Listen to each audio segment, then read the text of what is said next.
Before I signed anything, I told my attorney I needed 5 more minutes. The conference room went completely quiet. My son, Daniel, was sitting across the table with that look on his face, the one I used to think meant he was being patient with me. Now I knew what it actually meant. His wife, Kristen, kept her eyes on the document spread in front of her, pretending to review numbers she had already memorized. Their attorney, a man named Fletcher Gould, who charged $400 an hour and dressed like he knew it, clicked his pen once and set it down. They were all waiting for me to do what they expected. Sign the papers, transfer the business, accept the competency arrangement, walk away from everything I had spent 40 years building, and pretend it was my idea. I reached into my briefcase and pulled out a manila folder.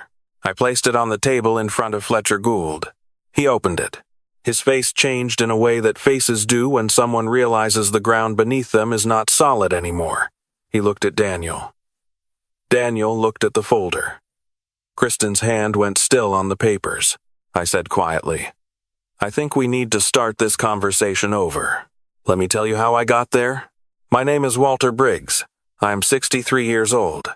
I spent my entire working life building Briggs Restoration, a contracting company based out of Columbus, Ohio, that specializes in historic building restoration. We started as a 2-man operation in a rented garage in 1988.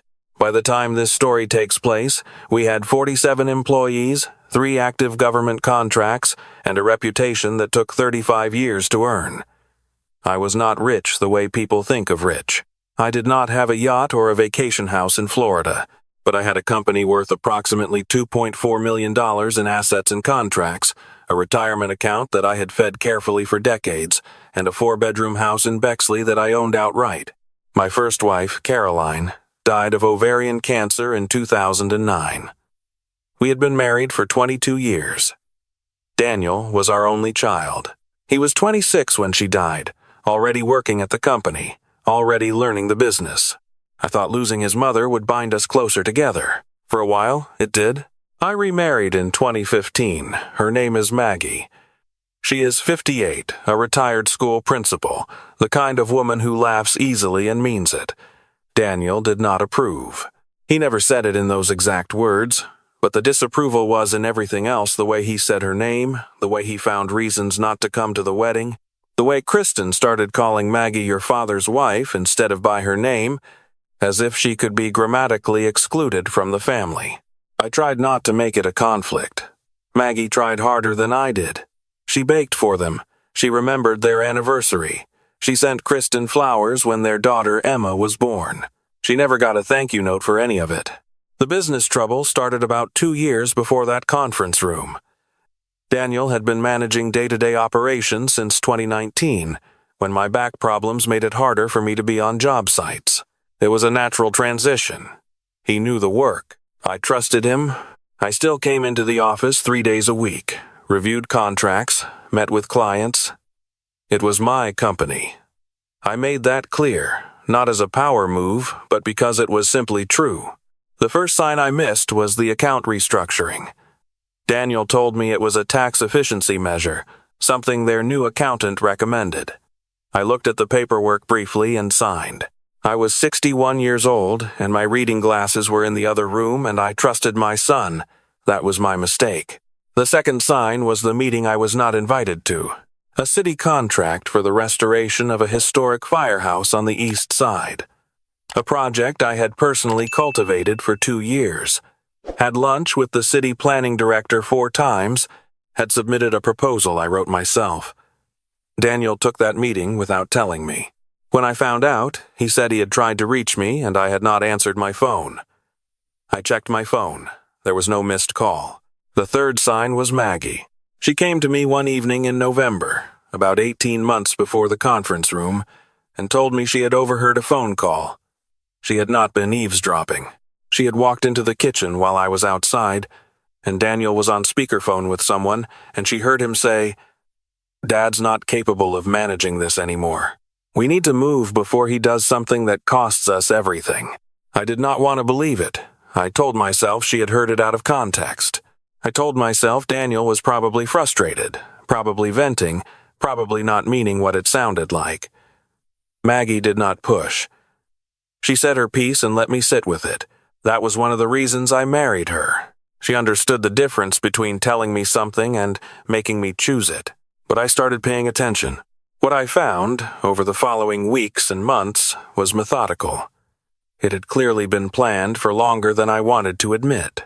Daniel had quietly moved himself to sole signatory authority on 2 of our 3 operating accounts, citing operational efficiency in documents I had signed without reading closely enough. He had begun positioning himself as the primary contact with our largest clients, to the point where 2 of them told me, with what felt like rehearsed awkwardness, that they had been told I was stepping back. I had told no one I was stepping back. He had also, and this was the part that made my hand shake when I found out, consulted with a geriatric psychiatrist named Dr. Howard Bristle about the process for having a family member declared mentally incompetent to manage financial affairs. He had not told me. He had not told my doctor. He had simply made an inquiry, established the framework, and begun building a case. I found out because Dr. Bristle's office called me, not to tell me about Daniel, to confirm an appointment that had been made in my name for what was described as a routine cognitive evaluation, an appointment I had never scheduled. I sat in my truck in the parking lot of a Home Depot for 45 minutes after that phone call. A man can spend 40 years believing he knows who his children are, what he raised them to be. The distance between who you think your child is and who they have become is one of the loneliest spaces a person can occupy. I called my attorney. Not the company attorney, who I had begun to understand was now more aligned with Daniel's interests than mine. My personal attorney, a woman named Carol Sheridan, who had handled Caroline's estate and who I had known for 15 years. I told her everything I had found. She listened without interrupting. When I finished, she was quiet for a moment, and then she said, "Get in front of me tomorrow morning and bring everything you have.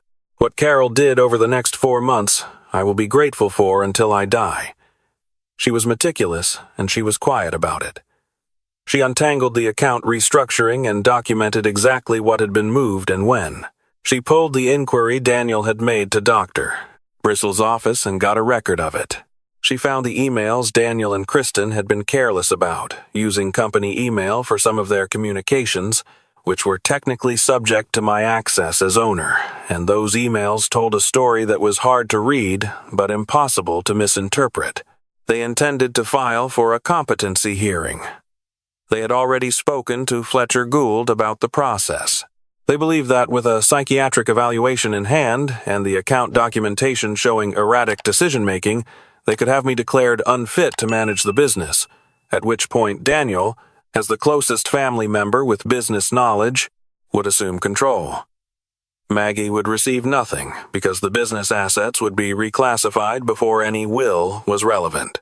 There was one more thing in those emails, one name that appeared in them that I had not expected. My brother, Gary. Gary Briggs, 60 years old, who had worked with me for the first 12 years of the business before we parted ways over a disagreement about the direction of the company. I had bought him out fairly. We had stayed in contact, had dinner twice a year, went to the same family events. I thought we had made peace.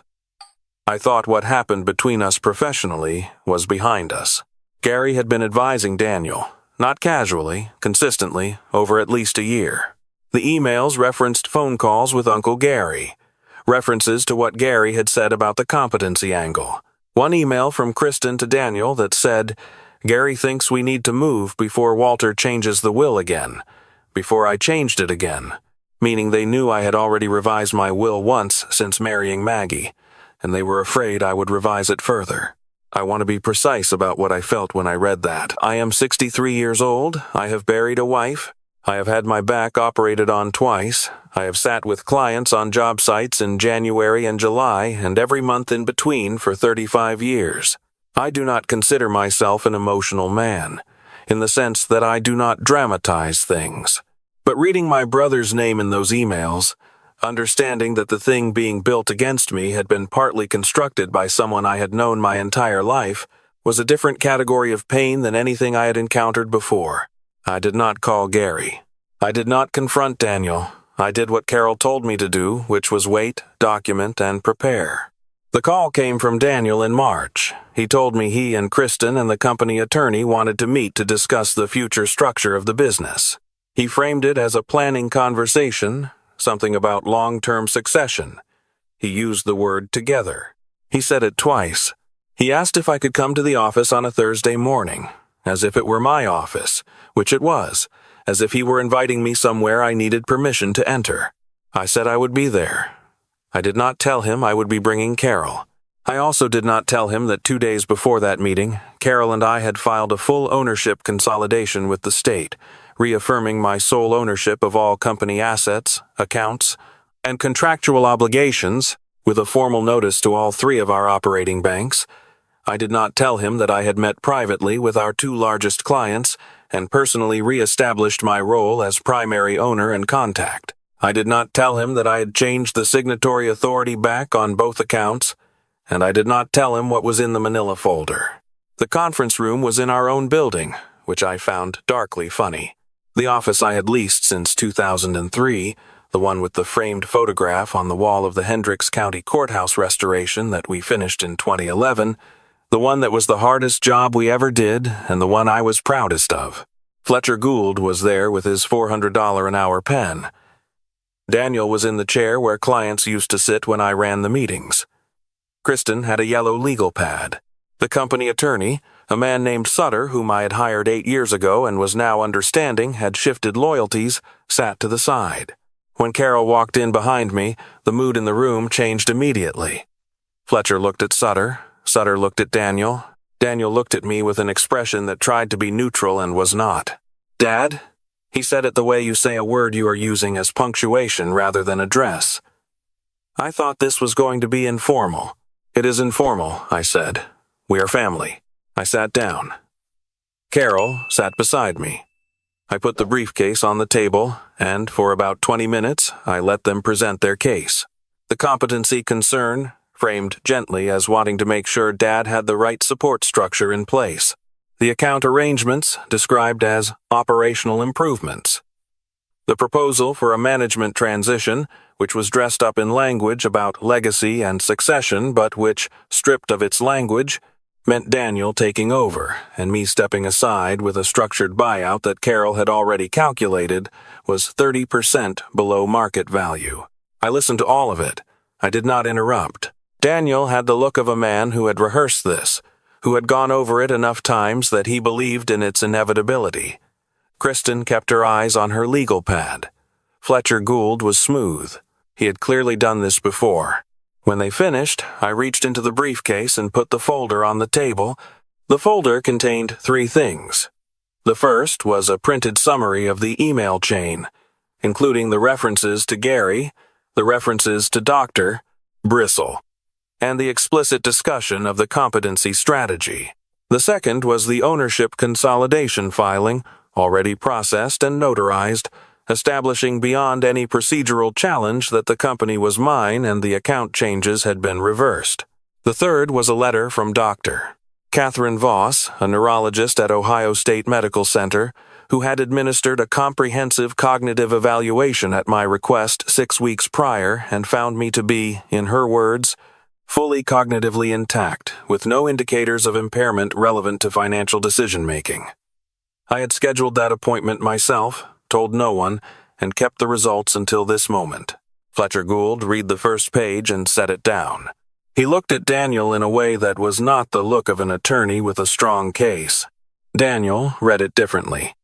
He read it the way a person reads something they hoped they would never see, going through each line carefully, as if slower reading might change the words.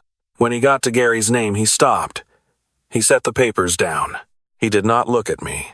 The person who spoke was Kristen. She said, "Walter, this is not what it looks like. I want to be honest about something. When I prepared for that meeting, when Carol and I went over every scenario, I had imagined what I would say at this moment. I had rehearsed responses. I had things I wanted to say to my son, things I had been holding for months, the kind of words that come from a place so deep and so bruised that they have weight to them, real weight, the kind that can do permanent damage if you let them out. I did not say any of those things. I looked at Daniel, and what I saw was not the man who had tried to take my business. I saw the boy who stood at his mother's graveside in the rain in 2009 and did not cry until he thought no one was watching. I saw the 12-year-old who came to every job site I would let him come to, who learned to use a level before he learned to drive, who wanted to be me in the way that sons want to be their fathers before life teaches them that wanting alone is not enough. Something had gone wrong between us. I did not know all of it. I knew some of it. I knew Maggie was part of it, and the money, and the fear that he was about to be excluded from something he had worked toward his whole life. I did not know how much Gary had fed that fear. How many conversations had taken place that I was not in, how many seeds had been planted in my absence. I said, "Daniel, I am not here to destroy you. I am here because you were going to destroy me, and I needed you to understand that I knew." He did not answer. His jaw worked like he was going to say something and then did not. I continued, "The business is mine. That is not changing. But I have been thinking for the last several months about what comes after me, and I want to do that right. I want to have that conversation honestly, the way it should have been done. Not in a room with attorneys and strategy, but between a father and a son." Kristen said, "After you would have excluded Daniel entirely." I turned to her. "I have never excluded Daniel. I revised my will to include Maggie because I married her and she is my wife. Daniel is still in my will. He was never removed. If someone told him otherwise, that someone lied to him." The room was quiet. "I would like you to tell me," I said, still looking at Daniel, "what Gary told you. Not what you decided on your own. What Gary told you that made you think this was the only path." For a long time, he said nothing. Fletcher Gould made a sound that was almost a clearing of his throat and then thought better of it. He said Daniel's voice was different now, lower. "The rehearsed quality gone. He said you were going to cut me out completely when you were gone. That Maggie had convinced you to leave most of it to her kids. That if I didn't act first, there would be nothing left for me or Emma." "Maggie does not have children," I said. Another silence. "She doesn't," I said again, because I wanted it to land. "She was married once before me, and she does not have children. Gary knew that. He has met Maggie. He has had dinner with Maggie. He knew she did not have children." Daniel's expression moved through something I did not have a word for. Not surprise, exactly. Something more like a man watching a structure he built collapse in a way that reveals how it was built wrong from the beginning. I stood up. "I told Fletcher Gould and Sutter that we would be in touch through Carol's office regarding the transition of the company-attorney relationship. I told Kristen that I bore her no specific ill will, but that this conversation had made certain things permanently clear. I told Carol I would wait for her in the hall. And then I stopped at the door, because there was one more thing. I said, 'Daniel, I would like to have dinner with you.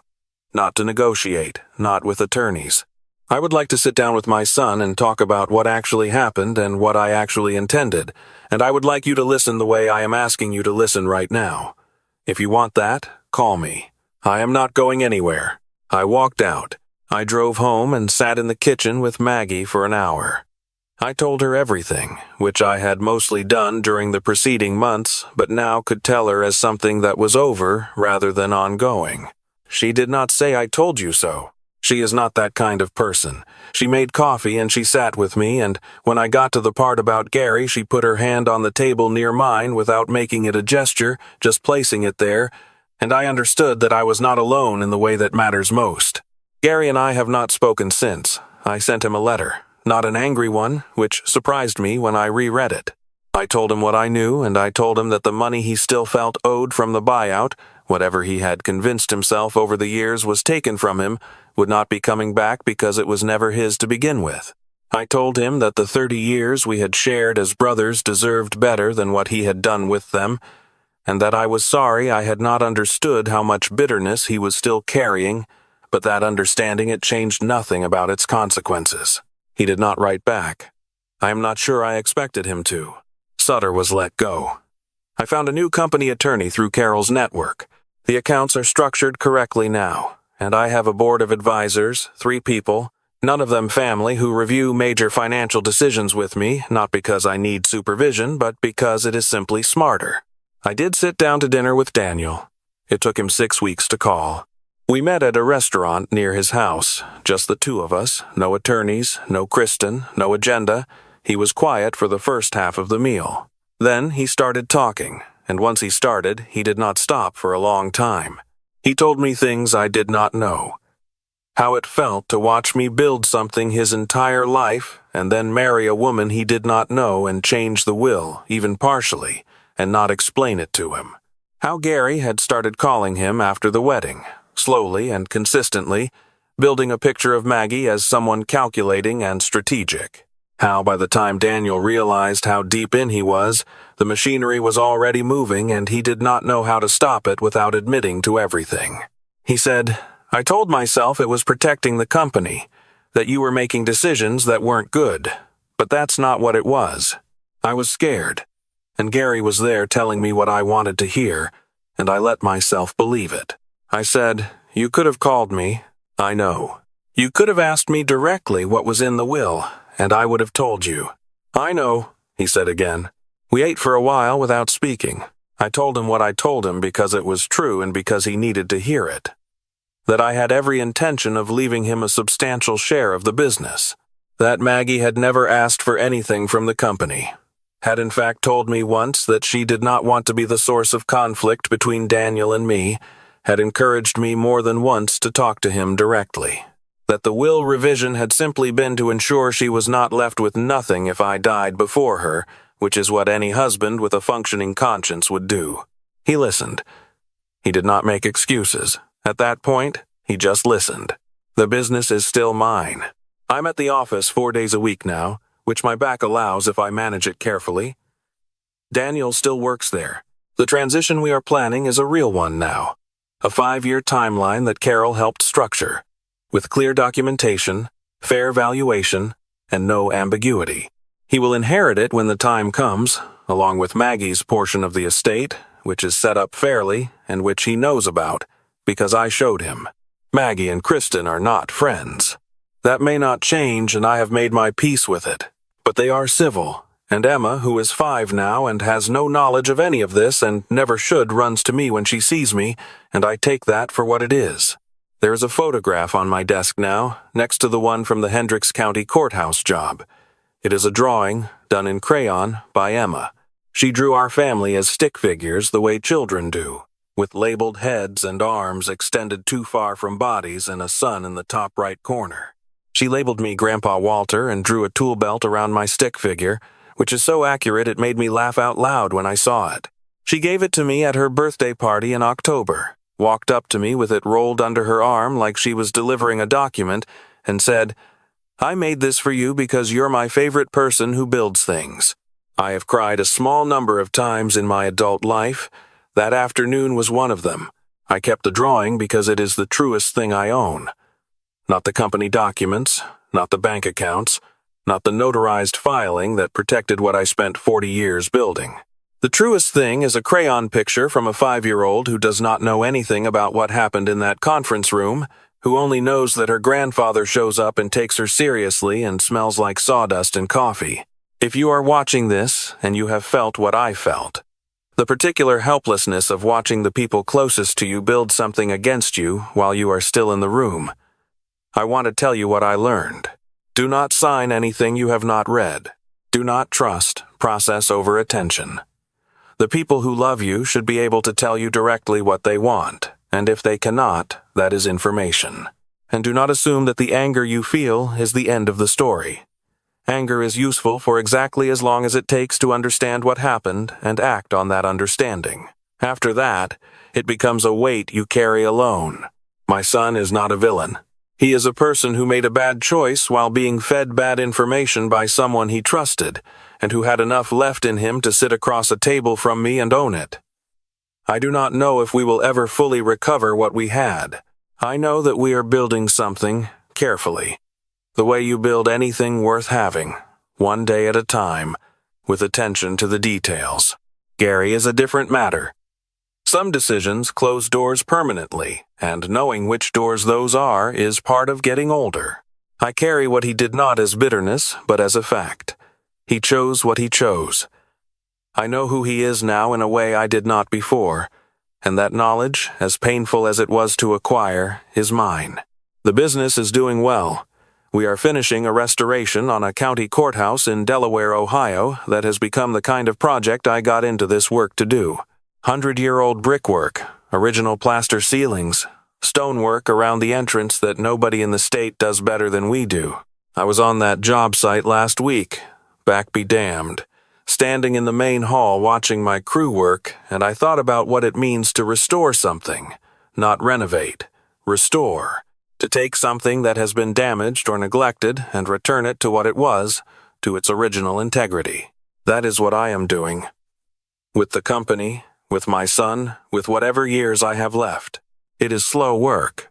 It requires patience and the right tools and a willingness to look honestly at the damage before you start on the repair. But when you get it right, when the thing stands again the way it was meant to stand, there is no better feeling in the world. I have been building and restoring things my whole life. I know what the work requires. I intend to keep doing it. If this story reached you, share it with someone who needs to hear that it is possible to face what you do not want to see and come through it without losing yourself. Subscribe if you want more stories about people who chose truth over comfort. I will see you in the next one.